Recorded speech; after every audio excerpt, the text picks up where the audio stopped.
Hello everyone, I'm Keith Platfoot with Kviation, and today we're going to look at logging our second flight in Smart Logbook. So in the first video, we logged our very first flight from KCMH, Columbus, Ohio, to KATL, Atlanta, Georgia. So today we're going to look at logging another flight later that day from KATL to KMCO, Orlando International.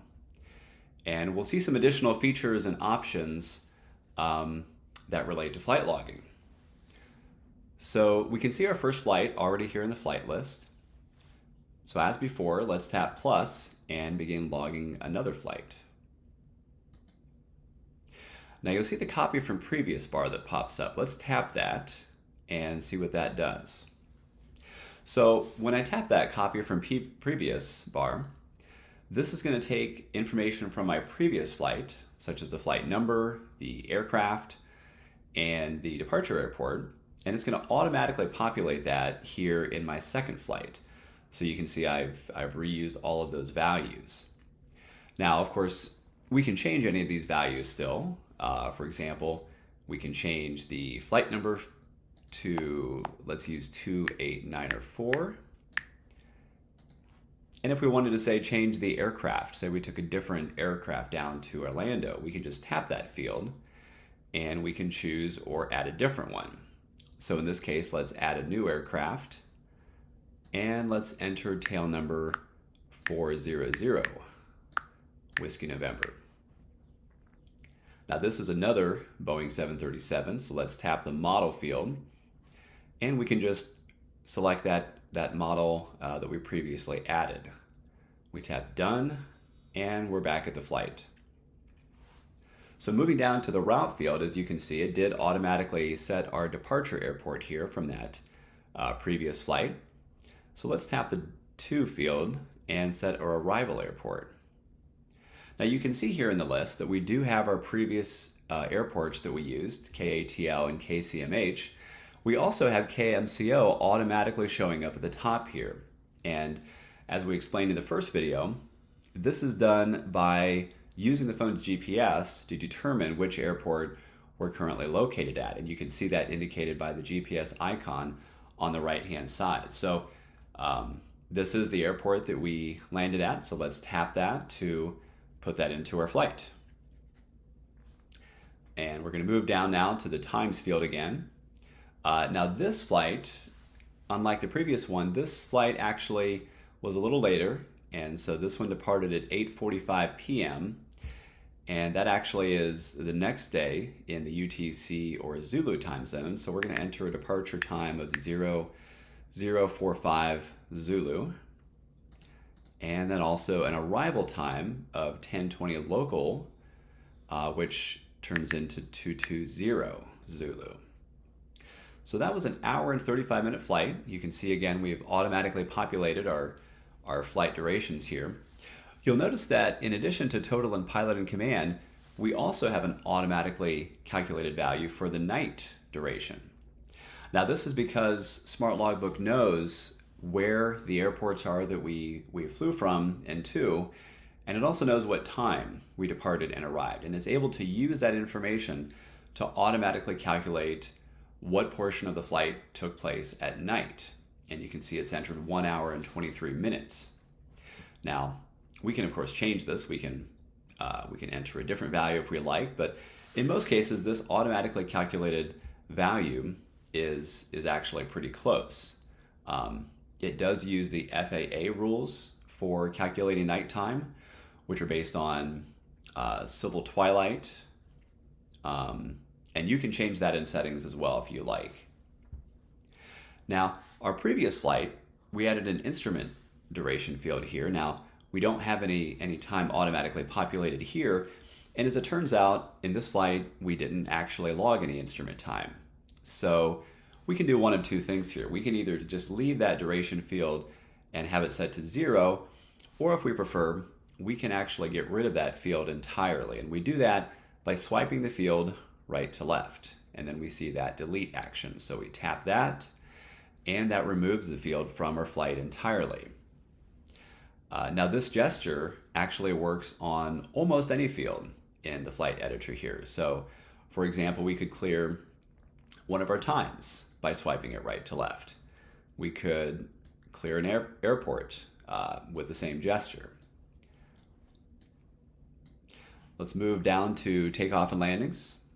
Now, as I mentioned, this was a flight that began at 8:20, so we're going to do a day takeoff, but it did land at night, so let's log that night landing. And we're going to skip past approaches this time. We did not have an instrument approach. Let's imagine that we had the same first officer on this flight as the previous one, so we're going to keep John Smith there. Now, if we did switch to a different first officer, we could just easily tap that, and that takes us back into the crew member list where we could select search or add another crew member. So again, we have remarks here at the bottom. We're going to skip that for now. We showed that in the previous video. I want to talk about some of these actions here at the very bottom of the flight. So we have a couple of things we can do here. The first one you see is this add signature option. Now this lets us have an instructor digitally sign our flight. So for example, if you're doing flight training and you need your signature, or you need the instructor to sign off on those training flights, you can actually do that right in Smart Logbook. Now we're going to take a look in detail at that feature in a different video, but it's just worth calling out here. The next action is add photo. So in addition to all of this data about the flight, we can also add photos that we took during the flight. So let's try that now. Tap the add photo, and you can see that we have options to either take a photo with the camera or choose a photo that we've already taken. So let's choose that second option, photo library. And when we do that, we see our photo albums here. And you can see, let's select this first photo here of an aircraft that we saw sitting at the gate there in Atlanta. So you can see it's created a new photo section here in my flight. We can tap that photo and take a look at that. So we have a cool kind of retro livery here on this aircraft, and we can zoom in, pan around. We can even share this photo if we like with someone else. And this photo is going to be saved with our logbook, and of course synced and available anywhere else that our logbook is.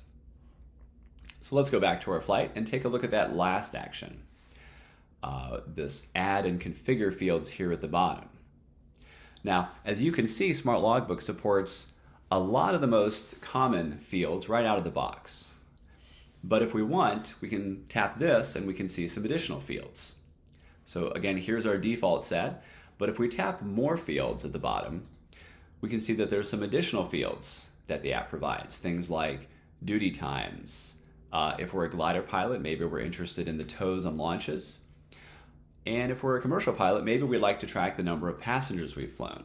So we can just check the box for the passengers field to turn that on. You'll also notice at the very bottom, we have this add custom field option. And this lets us add pretty much anything we want to add that we'd like to track in our flights.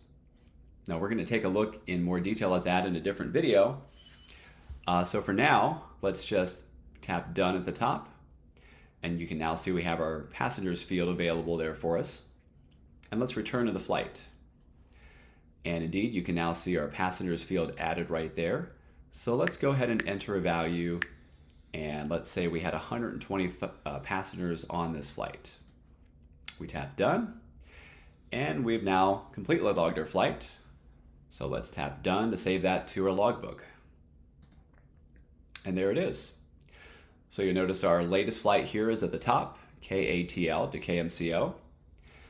And that's it. I hope you learned something about logging flights in this video. If you have any questions or feedback, feel free to reach out as always. Send an email to feedback@thesmartlogbook.com. Thank you.